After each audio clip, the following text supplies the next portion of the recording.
श्री गणेशाय नमः. दुर्गा सप्तशती अध्याय 12वा. देवी चरित्र पाठ महात्म्य. ध्यान. कांती वीज जशी मृगेंद्र वहना भासे अतिभीषण. कन्या खडग धरुणी ढाल करीती भावे जिचे सेवना.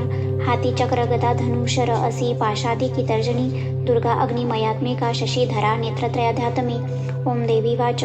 प्रतिदिनी जो एकाग्र स्रोत हे गात राहील निश्चय सकळ बाधा नाशुनी राहील तो सुखी. मधुकैटप संहार महिषासुर घात जो शुंभ निशुंभ संहार प्रसंग वाचतील जे.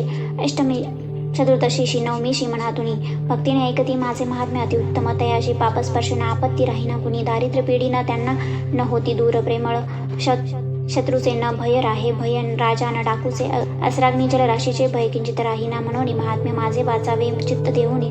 ऐकता भक्तीने याला हितकारक हे जन. त्रिविध उत्पात जे का महामारी भयप्रदा. महात्म्य वाचता माझे शांत होईल आपदा. मंदिरी सविधा नित्य माझे महात्म्य. ज्या स्थळी सन्निधान तिथे माझे तेथून नच जाई मी.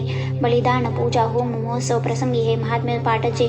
माझे ऐकता वाचता बरे विधी जाणो न जाणो तो करो भाविक मत पूजा.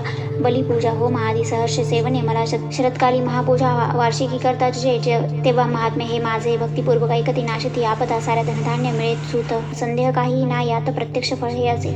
महात्म्य ऐकता माझे कथा उत्पत्तीच्या शुभ पराक्रम संग्रामाचा ऐकता भय जात असे. श्रोत्यांच्या शत्रूचा नाश कल्याण पावतील ते. राही वंश स्वभक्तांचा आनंद रूप सर्वता.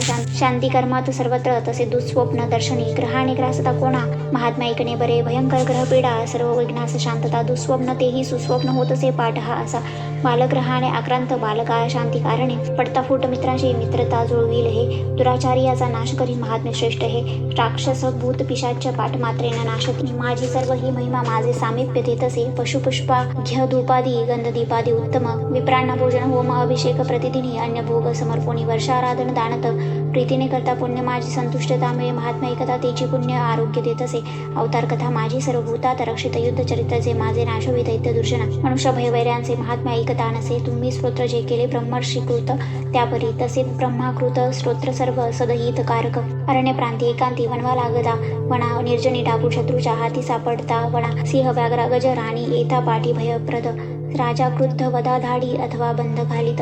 वादळ उठुनी नाव बुडता. सागरामध्ये महासंग्रामी शस्त्रांचा मारा होता भयंकर. वेदना भीषण बाधा होती जेव्हा उपस्थित. आठवी जो कथा माझे विघ्न बाधा नव्हे तया. मतप्रभावे सिंहादी डाकू वैरांची. यामध्ये स्मरता पळती दूर विघ्ने मन महिमा अशी. सुशीर्वाच बोलून हे भगवती चंडिका चंड विक्रमा. पाहता सर्व देवांशी तेथे ती गुप्त झाली.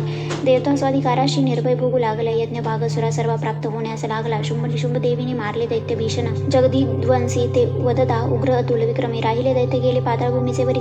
राजा भगवती अंबा असून नित्य रूपती जगता रक्षणासाठी जन्म घेई पुन्हा पुन्हा. तीच विश्वासी मोहिनी जगता जन्म देत असे. प्रार्थिता तुष्ट होऊन वृद्धी विज्ञान दान देई. भूपाळाती महाकाली ब्रह्मांडी व्यापली असे. प्रलयांती महामारी रूप धारण जी करी. समयी साथ होते जी अजन्मा सृष्टी रूपती. सनातनी तीच देवी समयी सर्वांस रक्षित. अभ्युदयाची या वेळी लक्ष्मी रूपे मिळे जना. दारिद्र्य दुर्भाग्या मागे अभावी तीच लागत. स्तुती करिता पोचुनी गंध धूप फुलादिकी देत ती. पुत्र संपत्ती धार्मिक बुद्धी सद्गती. श्री अच्युत विरचित भावावतरी. श्री मार्कंडेय पुराणे सावर्णिके मन्वंतरी देवी महा. द्वादशोध्याय हा. श्री कुलदेवता चरणार्पणमस्तु. जय महादुर्गा.